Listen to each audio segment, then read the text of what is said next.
안녕하세요. 오늘 두 번째 수업을 시작하도록 하겠습니다. 오늘은 우리가 직업생활의 의미에 대해서 함께 배워보도록 하겠습니다. 지난 시간에 내준 과제에 그 영화 인턴 잘 봤나요? 그 인턴에서 보면 70대 노인임에도 불구하고 이 굉장히 젊은 사람들이 주축인 회사에서도 자신의 능력을 발휘하는 모습을 봤죠. 누구나 자기 자신이 가진 무기가 있어요. 그거를 내가 어떤 상황에서 어떻게 녹여내는가는 자신의 능력입니다. 그래서 여러분들도 개개인마다 다 자신의 무기가 있을 것 같아요. 그 무기를 내가 어떤 직장에서, 어떤 사회에서 어떻게 펼쳐나갈지는 여러분들이 자기 자신에 대해서 잘 성찰해보고 공부해보면 그 명쾌한 답을 찾을 수 있을 거라고 생각이 듭니다. 그래서 오늘은 우리 직업이 굉장히 많잖아요. 그죠? 그래서 그 굉장히 많은 직업이 어떤 장소나 성격이나 방식이나 내용에 따라서 어떻게 좀 나뉘고 어떤 형태로 직업이 존재하는가에 대해서 간단하게 살펴보도록 하겠습니다. 우선 내용이라는 거는 업종이에요. 업종. 여러분 책 같이 보고 있죠? 책이 네, 25페이지예요. 25페이지. 그래서 여러분들이 어떤 내용을 갖고 이렇게 직업 활동을 하는 걸 알고 있어요? 예를 들면 선생님. 선생님 같은 경우는 업종이 뭐죠? 뭐 공무원이라고 할 수도 있겠지만 업종은 일종의 교육 서비스 전문직, 그러니까 전문직과 서비스업이 결합된 형태라고 보시면 될 것 같아요. 그 다음 여러분들이 지금 배우고 있는 정비사는 어떤 업종이에요? 그쵸, 정비 업종이죠. 그 중에서도 세부적으로 들어가면 항공업에 관련된 이 정비업이라고 보시면 되겠습니다. 요즘에 항공사들이 굉장히 많이 어렵죠. 코로나 여파로 96%가 운행을 멈췄어요. 그래서 굉장히 그 힘든 업계의 어떤 현실도 있죠. 그래서 이 항공업을 여러분들이 예로 들다면 그 항공기를 운전하는 조종사의 직무가 다르고 그 다음에 그 안에서 고객들을 서비스하는 스튜어디스도 업무가 다르고 그 다음에 비행기를 정비해주는 정비업종도 다르고 그 다음에 비행기가 어디로 갈지 계속해서 컨택하면서 잡아주는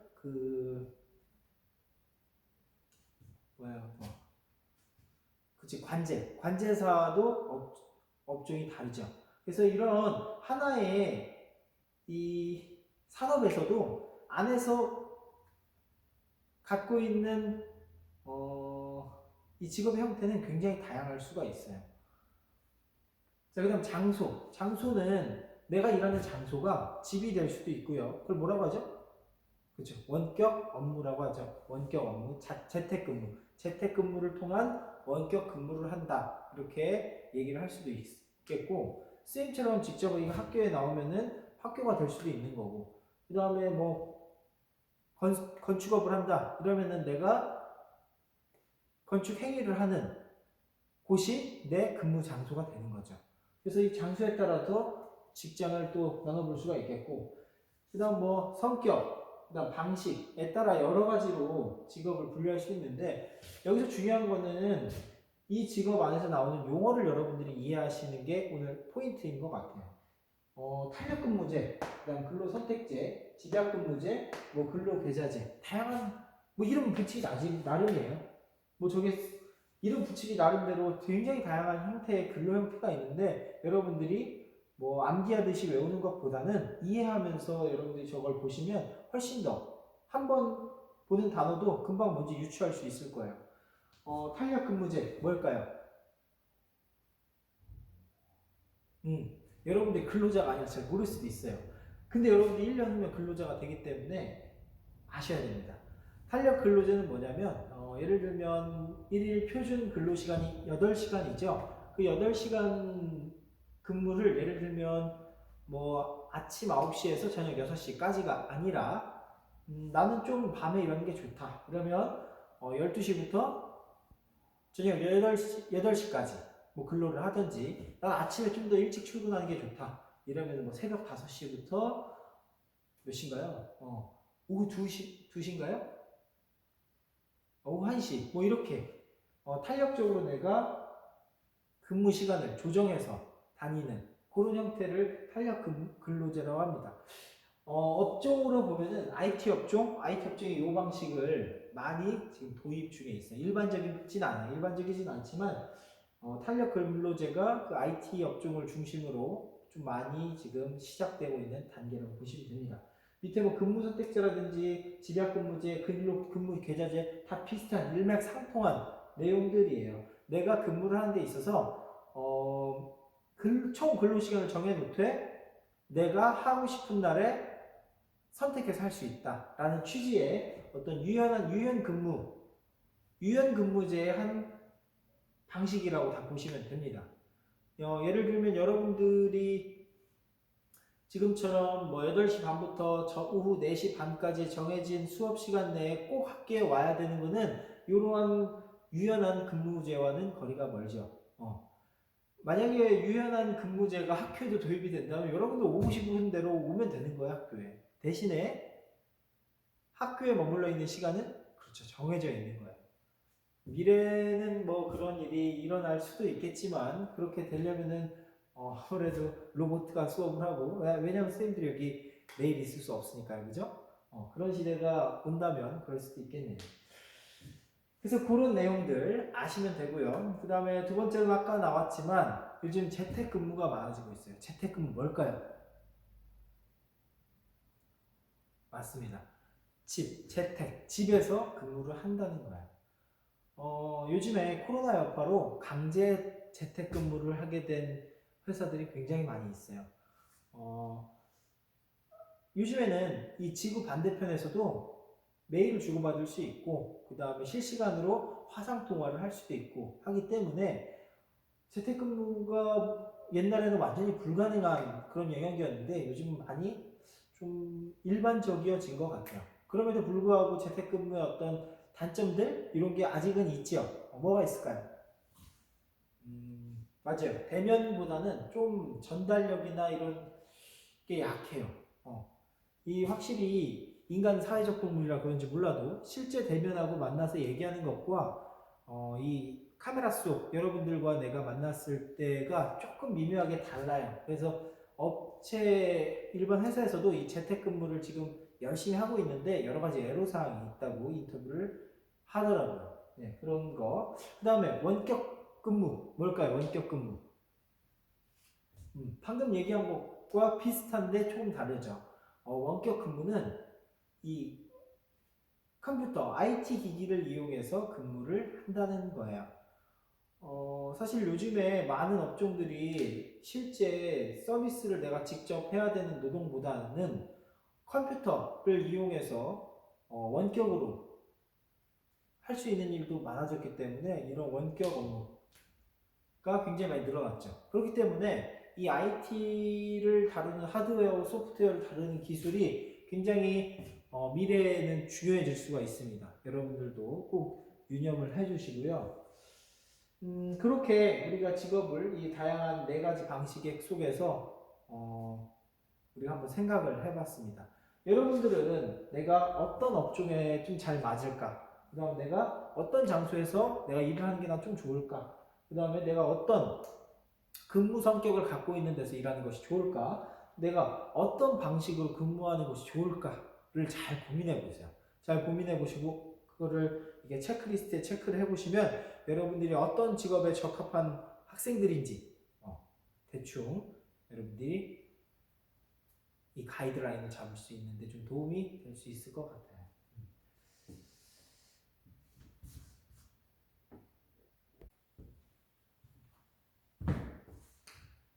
자, 그 다음에 직업생활의 의미에 대해서 한번 생각을 해보도록 하겠습니다. 직업생활의 의미는 내가 직업생활 하면서 살면서 어떤 의미를 찾을 수 있을까 그거예요. 내가 단순히 돈을 벌기 위해서 생계유지를 하기 위해서 직장에 간다면, 네, 그거 되게 불행해요. 불행하다기보다는, 24시간 중에서 8시간 자고 8시간 근무하고 8시간이 내 사생활인데 그 3분의 1이나 되는 인생이 어떻게 되는 거예요?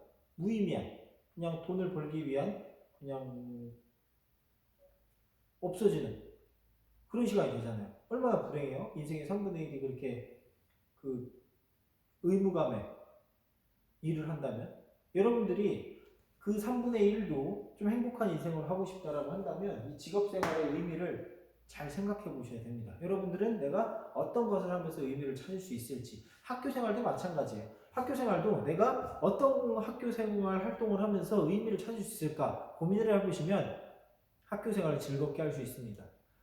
옛날에 어떤 학생들 보면은 공부는 굉장히 못해요. 공부를 학교에서 공부를 잘하는 학생이 좋은 학생이다? 그렇지 않아요.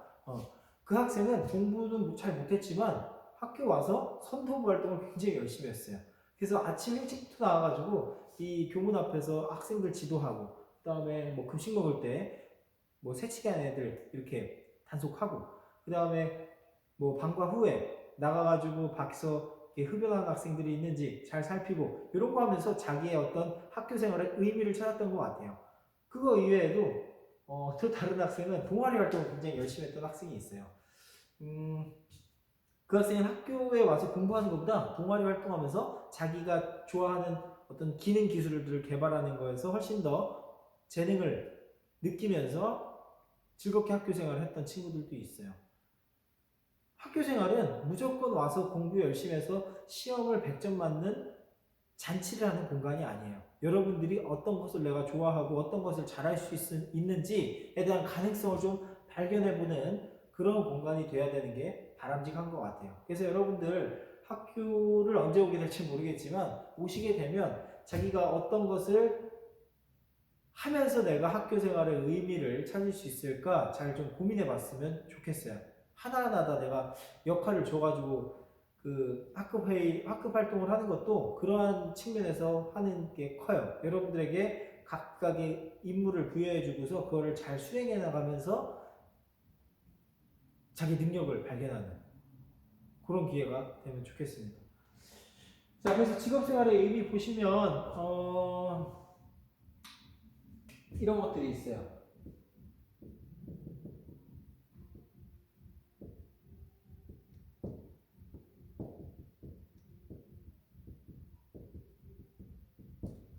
개인적인 측면으로 보면은 내가 선생님을 예를 들게요. 선생님을 하면서 너무 기쁜 거야. 자아 실현이 돼.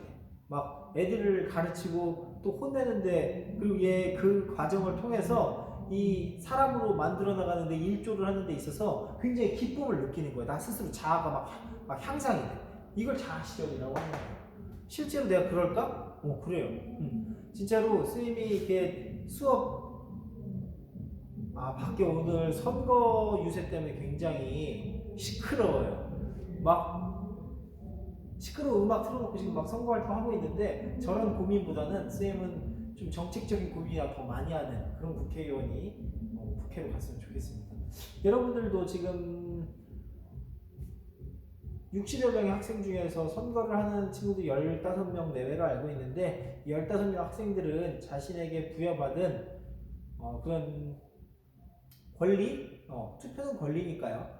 권리를 소중하게 행사해 줬으면 좋겠어요. 잘 생각을 해보시고 단순히 내가 무슨 이제 18살 성인이 코앞으로 다가왔다 라고 해서 기쁜 마음에 하는 마음도 있겠지만 진정으로 우리 지역을 위해서 일할 사람은 누군지 한번 스스로 나름대로 고민을 해보시고 투표장으로 가시면 여러분들 가치관 형성에도 큰 도움이 될 거예요. 투표 차량이 지나갔네요. 자, 그래서 이 자아실현을 선생님도 하고 있어요. 여러분들 가르치면서 자아실현을 하고 있어요. 그런 과정에서 선생님이 막 혼내고 서로 트러블이 생기고 그런 과정이 어떻게 보면 삶의 과정인데 그런 과정을 통해서 여러분들이 좀 더 올바른 길로 나아간다면 선생님도 이 자아실현을 하면서 직장생활의 기쁨을 느끼고 여러분들도 올바른 그런 방향으로 나아가니까 서로서로가 좋게 되는 거죠.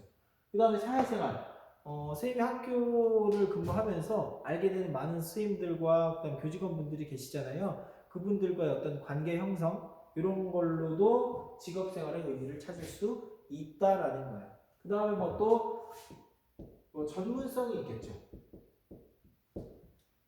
여러분들이 취업을 나가게 돼서 그 회사에서 열심히 일을 해가지고 그 회사에서는 없어서는 안 될 기술 엔지니어가 돼 있다.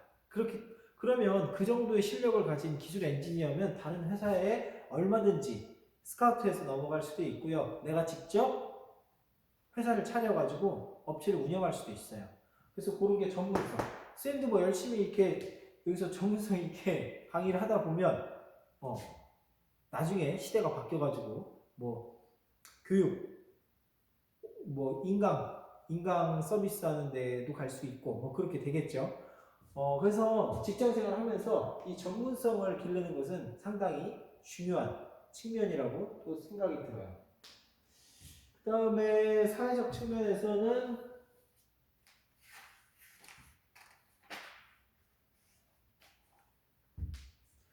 뭐 국가 발전에 기여,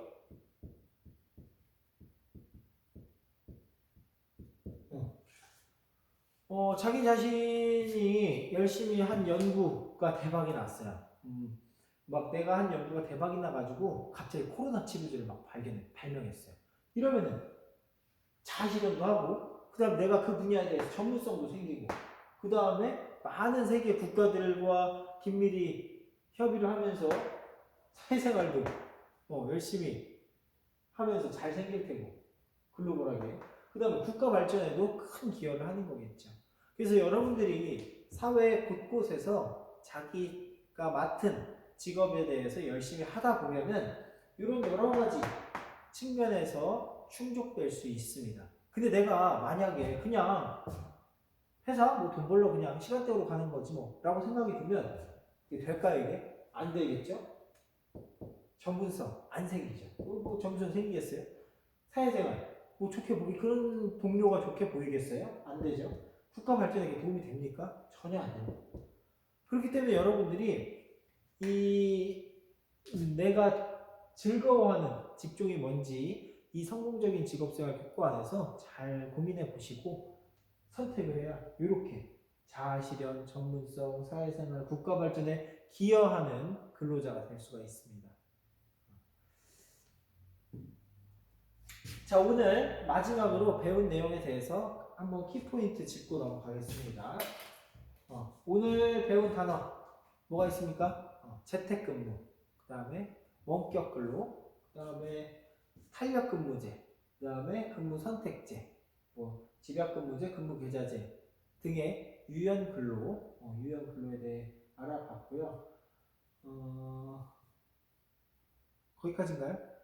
그래서 여러분들이 이 직업생활의 의미는 개인적, 사회적으로 봤을 때 자아실현할 수 있고 전문성을 높일 수 있고 그 다음에 사회생활을 하는데 좀 이바지할 수 있고 국가 발전에 기여할 수 있다 라고 오늘 수업을 정리하도록 하겠습니다. 감사합니다.